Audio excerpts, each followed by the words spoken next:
या न्यूज बुलेटिनचे सहप्रायोजक आहेत गोकुळ. तब्बल 10 वर्षांनंतर झालेल्या कोल्हापूर महानगरपालिकेच्या निवडणुकांनंतर भाजपच्या रुपाराणी संग्राम निकम या महापौरपदी विराजमान झाल्या आहेत. एकेकाळी सभागृहात केवळ एकमेव सदस्य असलेल्या भाजपचा हा प्रवास आज सत्ताधारी पक्षापर्यंत पोहोचला असून तो अनेक कार्यकर्त्यांसाठी प्रेरणादायी ठरला आहे. भाजपच्या सुरुवातीच्या काळात सुभाष वोरा हे एकमेव नगरसेवक वांगीबोळ मतदारसंघातून निवडून येत असत. मात्र आपल्या अभ्यासपूर्ण भूमिका आणि प्रभावी वक्तृत्व शैलीमुळे ते सभागृहात सर्वांचे लक्ष वेधून घेत.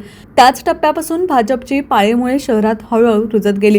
प्रधानमंत्री की अगली बारी अटल बिहारी अशा आशावादी घोषणांसह सत्तेची कोणतीही ठोस शक्यता नसताना भाजपचे कार्यकर्ते अविरतपणे काम करत होते.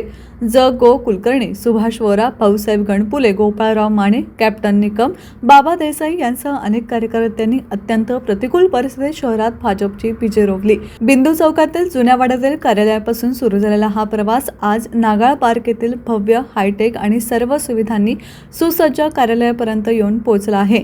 हा टप्पा गाठताना पक्षाच्या कार्यकर्त्यांच्या सातत्यपूर्ण मेहनतीचे स्पष्ट प्रतिबिंब दिसून येते.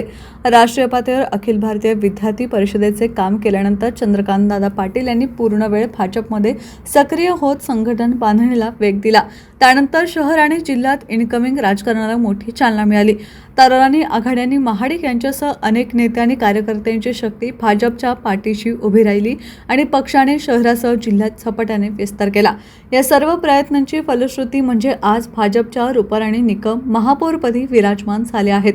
या वाटचालीत पडद्यामागून हिंदुत्ववादी संघटना, विविध सामाजिक संस्था तसेच अयोध्या आंदोलनातील योगदानही मोलाचे ठरले आहे. या योगदानाची जाणीव ठेवत पुढील काळातही सर्व पदाधिकारी आणि कार्यकर्त्यांनी एकत्रितपणे काम करावे अशी अपेक्षा तमाम हिंदुत्ववादी कार्यकर्ते आणि विविध संघटनांचे प्रतिनिधी व्यक्त करत आहेत.